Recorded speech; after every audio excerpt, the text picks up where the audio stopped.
नमस्कार दोस्तों, स्वागत है आपका हमारे आध्यात्मिक चैनल पर। आज हम बात करेंगे वर्ष 2025 की निर्जला एकादशी के बारे में, जिसे भीम एकादशी भी कहा जाता है। यह एकादशी सभी व्रतों में सबसे कठिन और पुण्यदायक मानी जाती है। इस दिन बिना जल के उपवास कर भगवान विष्णु की पूजा की जाती है।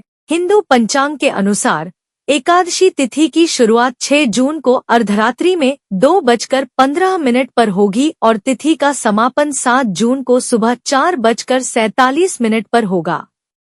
उदयातिथि के अनुसार 6 जून को ही निर्जला एकादशी मनाई जाएगी, लेकिन निर्जला एकादशी का व्रत इस साल 7 जून शुक्रवार को रखा जाएगा। कहते हैं कि इस एक व्रत को करने से साल भर की 24 एकादशियों का फल प्राप्त होता है। इस व्रत की कथा जुड़ी है महाभारत के भीमसेन से, जो भोजन के बिना नहीं रह सकते थे, लेकिन श्री व्यास जी ने उन्हें यह व्रत बताया जिससे उन्हें सब व्रतों का फल मिल सके। इस दिन श्रद्धा और नियम से किया गया व्रत जीवन को पवित्र करता है, पापों का नाश करता है और अंततः मोक्ष प्रदान करता है। व्रत के नियम और पूजा विधि। एक निर्जला एकादशी के दिन सुबह स्नान करके सूर्य देव को अर्घ्य दें। 2 इसके बाद पीले वस्त्र धारण करें और भगवान विष्णु की पूजा करें और व्रत का संकल्प लें। 3 भगवान विष्णु को पीले फूल, पंचामृत और तुलसी दल अर्पित करें। 4 साथ ही भगवान विष्णु और मां लक्ष्मी के मंत्रों का जाप करें। इस व्रत से प्राप्त होने वाले दिव्य लाभ।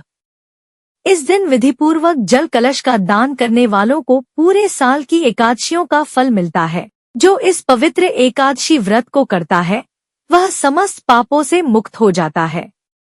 विशेष एकादशी के पूजन का है विशिष्ट नियम। इस विशेष एकादशी के पूजन का विशिष्ट नियम भी है, जिसका अनुपालन बहुत जरूरी होता है। इस दिन अन्न का त्याग बहुत जरूरी है। तो आइए जानते हैं इस वीडियो में निर्जला एकादशी की पौराणिक कथा। भीमसेन नामक पांडुपुत्र को अपनी मुक्ति की चिंता होती है और वह महर्षि वेद व्यास से व्रत के बारे में सलाह मांगता है। भीमसेन बाकी एकादशियों का व्रत नहीं रख पाता क्योंकि उसे भूख सहन नहीं होती।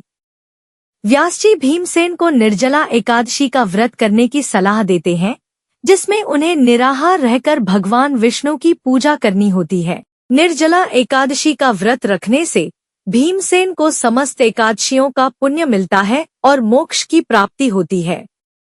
इस व्रत कथा में भीमसेन के व्रत को श्रद्धापूर्वक करने के बाद भगवान विष्णु प्रसन्न होते हैं और उसे आशीर्वाद देते हैं कि जो भी भक्त श्रद्धा से निर्जला एकादशी का व्रत करेगा उसे समस्त एकादशियों का पुण्य मिलेगा और मोक्ष की प्राप्ति होगी।